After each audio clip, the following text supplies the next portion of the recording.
তোমাকে আরও একটা কথা বলছি তোমার প্রশ্ন করার আগেই, 2 বছর আগে যখন আমি দলে এসছি, তখন এই যে দলের মধ্যে এত কিছু, কি বলবো আমি তোমাকে, আমরা বাকরুদ্ধ। আমি বাকিদেরটা জানি না সুচরিতা, বাট আমি সত্যি আমি জানতাম না এর মধ্যে এত নোংরামি লুকিয়েছিল দলটার মধ্যে। আমি তাহলে কিছুতেই আসতাম না রাজনীতিতে। আমি খুব ভালো ছিলাম গো, আমি আমার কাজ নিয়ে, আমি আমার শুটিং নিয়ে, আমার নিজস্ব পার্সোনাল লাইফ নিয়ে, সব কিছু নিয়ে আমি অত্যন্ত ভালো ছিলাম, এবং এটা আমি মিথ্যা কথা বলছি না, সেটা দর্শক খুব ভালো করে জানে। প্রতিটি মানুষ পশ্চিমবাংলা তথা বাংলাদেশ, তারা ভারতবর্ষের জানে যে রচনা ব্যানার্জির যে ঘরটায় রচনা ব্যানার্জি বসে আছে রাজনীতির পয়সায় হয়নি। রচনা ব্যানার্জি 4 চাকার গাড়িটা চলে সেটা নিজের পরিশ্রমের টাকায় চলে। যে 4টে বাড়ি তৈরি করেছে নিজের পরিশ্রমের, 25 বছর ধরে 10টা ল্যাঙ্গুয়েজে কাজ করে তৈরি করেছি। ওই যে কল্যাণ ব্যানার্জি বড় বড় কথা বলছেন না, যে কেন কাজ নেই, ওর কাজ চলে গেছে, এইসব বোকা কথাগুলোর উত্তর দেওয়ার আমি মনে করি না কোনো প্রয়োজন আছে। তো সেই জন্য আমি বলছি, আজকে এখানেও যে বসে মাথা উঁচু করে বসে ইন্টারভিউ দিচ্ছি, কারণ আমি জানি আমি পরিশ্রম করে যে জায়গাটা তৈরি করেছি।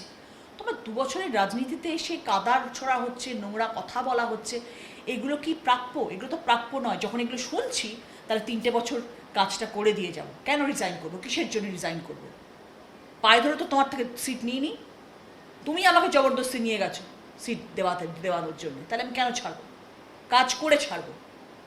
এবং যদি জানতাম যে দলের মধ্যে এত দুর্নীতি, কয়লা চোর, মাটি চোর, ত্রাণ চোর, বালি চোর, মিড ডে মিলের চোর, কি না কি বেরোচ্ছে কলেজের ভেতর থেকে, কি নেই মুখ থেকে বার করতে পারবো না কথাগুলো।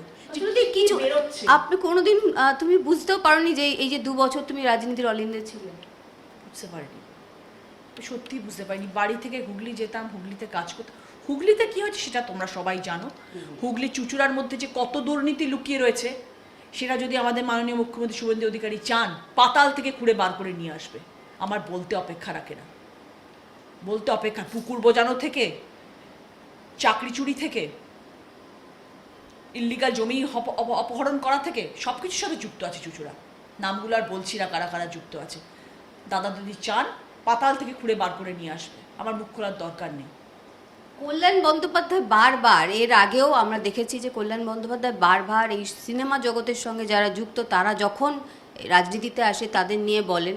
মহুয়া মৈত্রকে আমরা কদিন ধরে দেখছি ভীষণ আক্রমণাত্মক হচ্ছে, আপনাদের তোমাদের নাম নিয়ে বারবার করে বলছে। কি বলবে?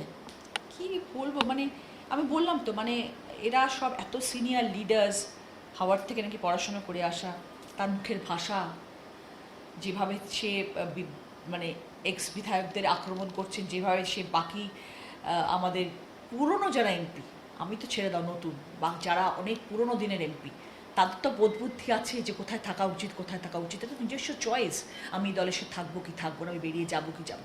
তাদেরকে তুমি এরকম আক্রমণাত্মক আওয়াজ নিয়ে, শব্দ নিয়ে, স্ল্যাং ল্যাঙ্গুয়েজ ইউজ করে কথা বলা, এগুলো বোধহয় ওর মুখেই শোভা পায়, ওর মুখেই মানায়। এবং একটা জিনিস তোমরা সবাই জানো, আমি বলার অপেক্ষা রাখে না, ওকে কেন পার্লামেন্ট থেকে চোর অপবাদ দিয়ে বার করে দেওয়া হয়েছিল? কি চুরি করেছিল? তোমরা কখনো ওর যখন ইন্টারভিউ নেবে তখন জিজ্ঞেস করো না, এত মাইক নিয়ে সবাই দাঁড়িয়ে থাকে, তা জিজ্ঞেস করো আপনাকে কেন বার করে দেওয়া হয়েছিল পার্লামেন্ট থেকে? কি চুরি করেছিলেন আপনি? আপনাকে চোর অপবাদ কেন দেওয়া হয়েছিল? সেগুলো জিজ্ঞেস করা উচিত। ধোয়া তুলসী পাতা তো ও নয়।